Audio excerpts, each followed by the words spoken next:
ಅನ್ನದಾತರಿಗೆ ಮೋದಿ ಕೊಡ್ತಾರ gift. PM Kisan ಹಣ double ಆಗುತ್ತಾ?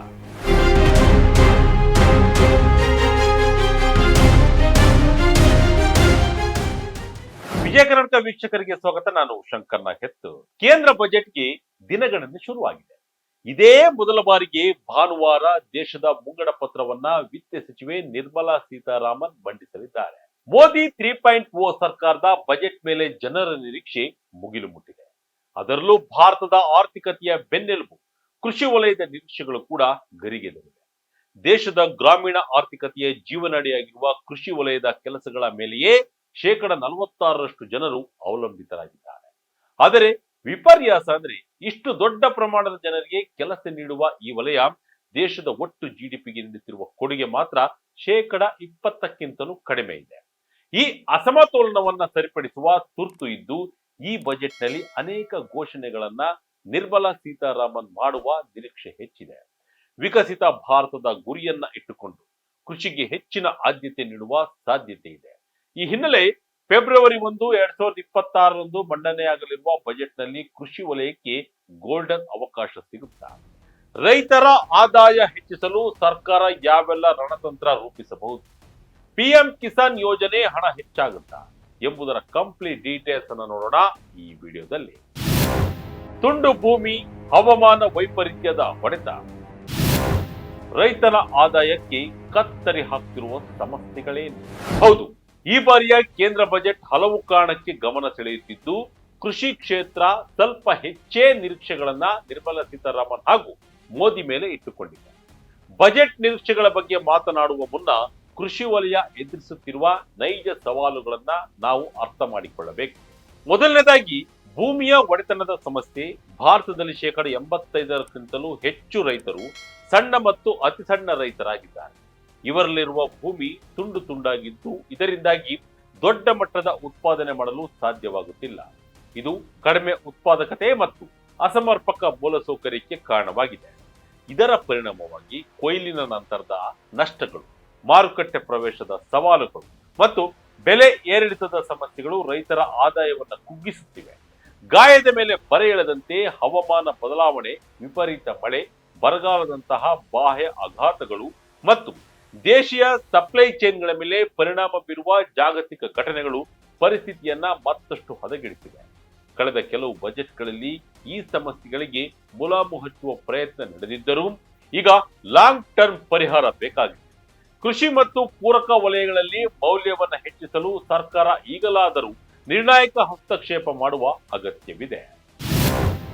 ನಿರೀಕ್ಷೆ 1, ಕ್ಲೈಮೇಟ್ ಸ್ಮಾರ್ಟ್ ಜಿಲ್ಲೆಗಳ ಉದಯ. 250 ಜಿಲ್ಲೆಗಳ ಚಿತ್ರಣ ಬದಲಿಸಲು ಮೆಗಾ ಪ್ಲಾನ್. 2026ರ ಬಜೆಟ್ನಲ್ಲಿ ಕೃಷಿ ವಲಯದ ಮೊದಲು ಮತ್ತು ಪ್ರಮುಖ ನಿರೀಕ್ಷೆ ಅಂದ್ರೆ ಅದು ಹವಾಮಾನ ಬದಲಾವಣೆಯ ಮೇಲಿನ ಫೋಕಸ್. ಹವಾಮಾನ ವೈಪರೀತ್ಯದಿಂದ ರೈತರನ್ನ ರಕ್ಷಿಸಲು ಕ್ಲೈಮೇಟ್ ಅಡಾಪ್ಟೇಷನ್ ಮತ್ತು ರಿಸ್ಕ್ ತಗ್ಗಿಸುವಿಕೆಯ ತಡೆಗೆ ಸರ್ಕಾರ ಗಮನ ಹರಿಸಬೇಕಿದೆ. ಬರ ನಿರೋಧಕ ಬೀಜಗಳು, ನೀರು ಮಿತವ್ಯಯದ ಬೆಳೆ ಪದ್ಧತಿಗಳು ಮತ್ತು ಪುನರುತ್ಪಾದಕ ಕೃಷಿಯಂತಹ ಹವಾಮಾನ ಸ್ಥಿತಿಸ್ಥಾಪಕ ಕೃಷಿಯಲ್ಲಿ ಸಾರ್ವಜನಿಕ ಹೂಡಿಕೆಯನ್ನ ಹೆಚ್ಚಿಸುವ ನಿರೀಕ್ಷೆ ಇದೆ. ತಜ್ಞರ ಪ್ರಕಾರ ಬಜೆಟ್ನಲ್ಲಿ ಕ್ಲೈಮೇಟ್ ಸ್ಮಾರ್ಟ್ ಡಿಸ್ಟ್ರಿಕ್ಟ್ ಪ್ರೋಗ್ರಾಂ ಅಂದ್ರೆ ಹವಾಮಾನ ಸ್ಮಾರ್ಟ್ ಜಿಲ್ಲೆಗಳ ಯೋಜನೆಗಳನ್ನ ಘೋಷಿಸುವ ಸಾಧ್ಯತೆ ಇದೆ. ಇದರ ಅಡಿಯಲ್ಲಿ ದೇಶದ 200ರಿಂದ 250 ಜಿಲ್ಲೆಗಳನ್ನು ಗುರುತಿಸಿ ಅವುಗಳನ್ನ ಕ್ಲೈಮೇಟ್ ಸ್ಮಾರ್ಟ್ ಕೃಷಿ ವಲಯಗಳಾಗಿ ಪರಿವರ್ತಿಸಲಾಗುತ್ತದೆ. ಇಲ್ಲಿ ಹವಾಮಾನ ನಿರೋಧಕ ಬೀಜಗಳು, ಸೂಕ್ಷ್ಮ ನೀರಾವರಿ, ಸೋಲಾರ್ ಪಂಪ್ಗಳು ಮತ್ತು ಮಣ್ಣಿನ ಆರೋಗ್ಯ ಮರುಸ್ಥಾಪನೆಯಂತಹ ಪ್ಯಾಕೇಜ್ಗಳನ್ನ ನೀಡಲಾಗುತ್ತದೆ. ಇವುಗಳನ್ನ ಜಿಲ್ಲಾ ನೀರಾವರಿ ಯೋಜನೆಗಳು ಮತ್ತು ಹವಾಮಾನ ಬದಲಾವಣೆಯ ರಾಜ್ಯ ಕ್ರಿಯಾ ಯೋಜನೆಗಳೊಂದಿಗೆ ಲಿಂಕ್ ಮಾಡಲಾಗುತ್ತದೆ. ಜೊತೆಗೆ ಕ್ಲೈಮೇಟ್ ಸ್ಮಾರ್ಟ್ ಟೆಕ್ನಾಲಜಿಗಳ ಮೂಲಕ ಕೃಷಿ ಸಂಶೋಧನೆಗೆ ಹೆಚ್ಚಿನ ಅನುದಾನ ನೀಡುವ ಮೂಲಕ ರೈತರು ಮಾಹಿತಿಯುಕ್ತ ನಿರ್ಧಾರಗಳನ್ನು ತೆಗೆದುಕೊಳ್ಳಲು ಸಹಾಯ ಮಾಡಬಹುದು. ವಿಮಾ ಪರಿಹಾರ ವಿತರಣೆಯಲ್ಲಿನ ವಿಳಂಬವನ್ನು ತಪ್ಪಿಸಲು ಕ್ರಾಪ್ ಇನ್ಶೂರೆನ್ಸ್ ಪ್ಲಾನ್ಗಳನ್ನ ಮರುಪರಿಶೀಲಿಸುವ ನಿರೀಕ್ಷೆಯೂ ಇದೆ.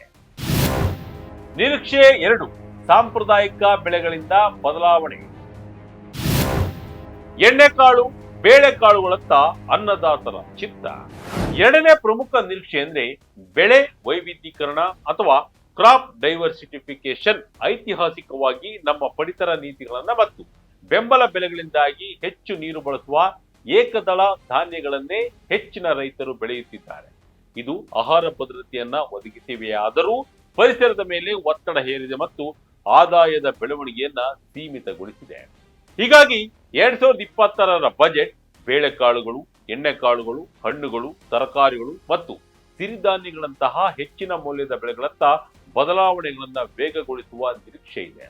ಕನಿಷ್ಠ ಬೆಂಬಲ ಬೆಲೆ ಮತ್ತು ಕೊಯ್ಲಿನ ನಂತರದ ಮೂಲ ಸೌಕರ್ಯವನ್ನ ಈ ಟಾರ್ಗೆಟ್ಗಳೊಂದಿಗೆ ಕೈ ಜೋಡಿಸುವ ಮೂಲಕ ಇದನ್ನ ಸಾಧಿಸಬಹುದು. ಮುಖ್ಯವಾಗಿ ಜನರ ಆಹಾರ ಪದ್ಧತಿಯಲ್ಲಿ ಪ್ರೋಟೀನ್ ಅವಶ್ಯಕತೆ ಹೆಚ್ಚುತ್ತಿದ್ದು, ನ್ಯೂಟ್ರಿ ಧಾನ್ಯಗಳನ್ನ ಮತ್ತು ತೋಟಗಾರಿಕೆಯನ್ನ ಉತ್ತೇಜಿಸುವುದು ಪೋಷಣೆಯ ಜೊತೆಗೆ ರೈತರ ಆದಾಯವನ್ನ ಹೆಚ್ಚಿಸಲಿದೆ. ತೈಲ ಬೀಜಗಳಿಗಾಗಿ NMEO ಆಯಿಲ್ ಸೀಡ್ಸ್ ಮತ್ತು ಬೇಳೆಕಾಳುಗಳಲ್ಲಿ ಆತ್ಮ ನಿರ್ಭರತೆಯಂತಹ ಮಿಷನ್ಗಳು ಈ ನಿಟ್ಟಿನಲ್ಲಿ ಪ್ರಮುಖ ಪಾತ್ರ ವಹಿಸಲಿವೆ. ನಿರೀಕ್ಷೆ 3, ಹೈನುಗಾರಿಕೆ ಮೀನುಗಾರಿಕೆಗೆ ಬೋಸ್ಟ್. ಪ್ಲಗ್ ಅಂಡ್ ಪ್ಲೇ ಇನ್ಫ್ರಾಸ್ಟ್ರಕ್ಚರ್ಗೆ ಮೋದಿ ಮಣೆ. ಮೂರನೇದಾಗಿ ಪಶು ಸಂಗೋಪನೆ, ಹೈನುಗಾರಿಕೆ, ಮೀನುಗಾರಿಕೆ ಮತ್ತು ಅರಣ್ಯದಂತಹ ಪೂರಕ ವಲಯಗಳು ರೈತರಿಗೆ ಮತ್ತೊಂದು ದೊಡ್ಡ ಅವಕಾಶವಾಗಿದೆ. ಈ ವಲಯಗಳಲ್ಲಿ ಹವಾಮಾನ ವೈಪರೀತ್ಯಗಳಿಗೆ ಹೆಚ್ಚು ಸ್ಥಿತಿಸ್ಥಾಪಕತ್ವವನ್ನ ಹೊಂದಿದ್ದು ಸಣ್ಣ ಮತ್ತು ಅತಿ ಸಣ್ಣ ರೈತರಿಗೆ ಸ್ಥಿರ ಆದಾಯವನ್ನ ನೀಡಬಲ್ಲವು. ಈ ಬಜೆಟ್ನಲ್ಲಿ ಪ್ರಾಣಿಗಳ ಆರೋಗ್ಯ, ಮೂಲಸೌಕರ್ಯ, ಕೋಲ್ಡ್ ಚೈನ್ಗಳು ಮತ್ತು ಮೌಲ್ಯವರ್ಧಿತ ಸಂಸ್ಕರಣೆಗೆ ಮೀಸಲಾದ ಕ್ರಮಗಳನ್ನ ನಿರೀಕ್ಷಿಸಲಾಗಿದೆ. ಪ್ರಧಾನಮಂತ್ರಿ ಕಿರು ಆಹಾರ ಸಂಸ್ಕರಣಾ ಉದ್ಯಮಗಳ ಯೋಜನೆ ಅಡಿಯಲ್ಲಿ ಹಣ್ಣುಗಳು, ತರಕಾರಿಗಳು, ಹಾಲು, ಮೀನು ಮತ್ತು ಮಸಾಲೆಗಳಿಗಾಗಿ ಕ್ಲಸ್ಟರ್ ಆಧಾರಿತ ಸಂಸ್ಕರಣಾ ವಲಯಗಳನ್ನ ಉತ್ತೇಜಿಸಬಹುದು. ಖಾಸಗಿ ಸಹಭಾಗಿತ್ವದಲ್ಲಿ ವಿಂಗಡಣೆ, ಗ್ರೇಡಿಂಗ್, ಪ್ಯಾಕೇಜ್ನಿಂದಾಗಿ ಪ್ಲಗ್ ಅಂಡ್ ಪ್ಲೇ ಮೂಲಸೌಕರ್ಯಗಳನ್ನು ಅಳವಡಿಸಿಕೊಳ್ಳುವುದನ್ನು ಪ್ರೋತ್ಸಾಹಿಸಬಹುದು. ಇದು ಲಾಜಿಸ್ಟಿಕ್ ವೆಚ್ಚವನ್ನ ಕಡಿಮೆ ಮಾಡಿ ರಫ್ತು ಮಟ್ಟವನ್ನ ಹೆಚ್ಚಿಸಲು ಸಹಕಾರಿಯಾಗಲಿದೆ. ಕೃಷಿ ಮಾರುಕಟ್ಟೆ ಸುಧಾರಣೆ ಮತ್ತು technology. 1FPO, one product digital voucher. ರೈತ ಉತ್ಪಾದಕ ಸಂಸ್ಥೆಗಳನ್ನ ಬಲಪಡಿಸುವತ್ತ ಬಜೆಟ್ ಗಮನ ಹರಿಸಬಹುದು. ಒಂದು FPO, ಒಂದು ಮಾರುಕಟ್ಟೆ ಲಿಂಕ್ಡ್ ಉತ್ಪನ್ನ ಕಾರ್ಯಕ್ರಮವನ್ನ ಪ್ರಾರಂಭಿಸುವ ನಿರೀಕ್ಷೆ ಇದೆ. ಇಲ್ಲಿ ಪ್ರತಿ FPOಗೆ ಈರುಳ್ಳಿ, ಟೊಮೊಟೊ, ಹಾಲು ಅಥವಾ ಅರಿಶಿಣದಂತಹ ಹೆಚ್ಚಿನ ಬೇಡಿಕೆಯ ಉತ್ಪನ್ನವನ್ನ ನಿಯೋಜಿಸಲಾಗುತ್ತದೆ. ಅಲ್ಲದೆ ಕೆಲವು ವಿಶ್ವ ದರ್ಜೆಯ APMCಗಳನ್ನ ಅಭಿವೃದ್ಧಿಪಡಿಸಲು ಬಜೆಟ್ನಲ್ಲಿ ಹಣ ಮೀಸಲಿಡಬಹುದು. ಇದರ ಜೊತೆ ಬಿತ್ತನೆ ಬೀಜದ ಬಗ್ಗೆ ಕಠಿಣ ಕಾನೂನನ್ನ ಇದೇ ಬಜೆಟ್ನಲ್ಲಿ ಘೋಷಿಸುವ ನಿರೀಕ್ಷೆ ಇದೆ. ಕೃಷಿಗೆ 1.5 ಲಕ್ಷ ಕೋಟಿ ರೂಪಾಯಿ ಮೀಸಲು. ಗ್ರಾಮೀಣ ಯುವಕರಿಗೆ ಜಾಬ್ ನೀಡೋ ಮಾಡೆಲ್.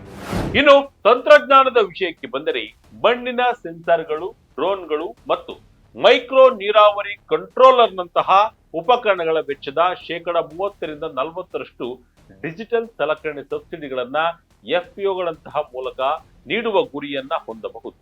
ರಸಗೊಬ್ಬರ ಸಬ್ಸಿಡಿಯಂತೆಯೇ ಕೃಷಿ ತಂತ್ರಜ್ಞಾನ ಸೇವೆಗಳಿಗಾಗಿ ಡಿಜಿಟಲ್ ಫಾರ್ಮ್ ಸರ್ವಿಸಸ್ ವೋಚರ್ಗಳನ್ನ ಪ್ರಾರಂಭಿಸಬಹುದು.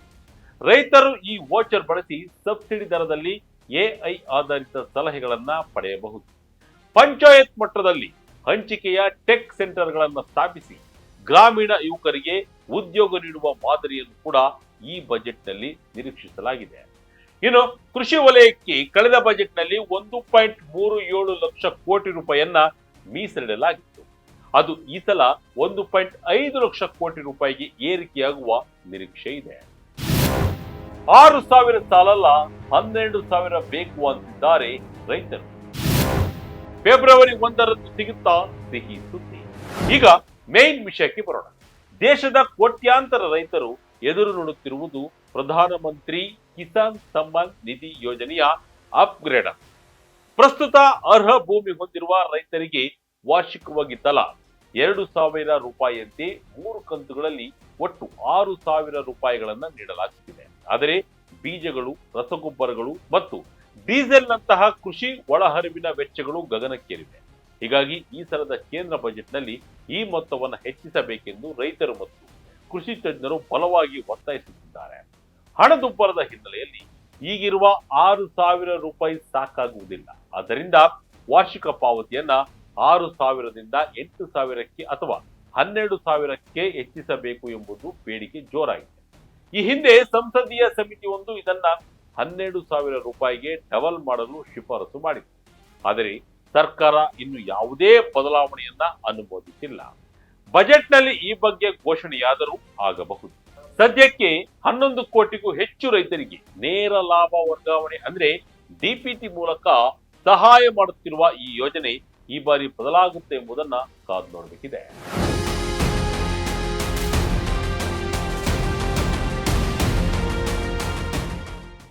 ಒಟ್ಟಿನಲ್ಲಿ ವಿತ್ತ ಸಚಿವೆ ನಿರ್ಮಲಾ ಸೀತಾರಾಮನ್ ರವರು ಮಂಡಿಸುವ ಕೇಂದ್ರ ಬಜೆಟ್ ಮೇಲೆ ಹಲವು ನಿರೀಕ್ಷೆಗಳಿವೆ. ಕೃಷಿ ವಲಯದ ಬಜೆಟ್ ಗಾತ್ರ 1.37 ಲಕ್ಷ ಕೋಟಿಯಿಂದ 1.5 ಲಕ್ಷ ಕೋಟಿಗೆ ಏರಿಕೆ ಆಗುತ್ತಾ ಅನ್ನೋದನ್ನ ಕಾದು ನೋಡ್ಬೇಕು. ಪ್ರಮುಖವಾಗಿ ಪಿಎಂ ಕಿಸಾನ್ ಹಣ ಏರಿಕೆ ಆಗುತ್ತೆ ಎಂಬುದನ್ನ ಕಾದು ನೋಡ್ಬೇಕಿದೆ. ಇದರ ಜೊತೆ ಬಿತ್ತನೆ ಬೀಜದ ಕಾನೂನನ್ನು ಕೂಡ ಬಜೆಟ್ ನಲ್ಲಿ ಘೋಷಿಸ್ತಾರಾ ಎಂಬುದು ಕುತೂಹಲವನ್ನ ಕೆರಳಿಸಿದೆ. ಇದಾಗಿತ್ತು ಈ ಕ್ಷಣದ ಇಂಟ್ರೆಸ್ಟಿಂಗ್ ಸ್ಟೋರಿ. ಇದೇ ರೀತಿಯ ಸ್ಟೋರಿಗಾಗಿ Vijaya Karnataka website, YouTube page, Facebook page follow ಮಾಡ್ತಾ ಇರಿ. ಧನ್ಯವಾದ.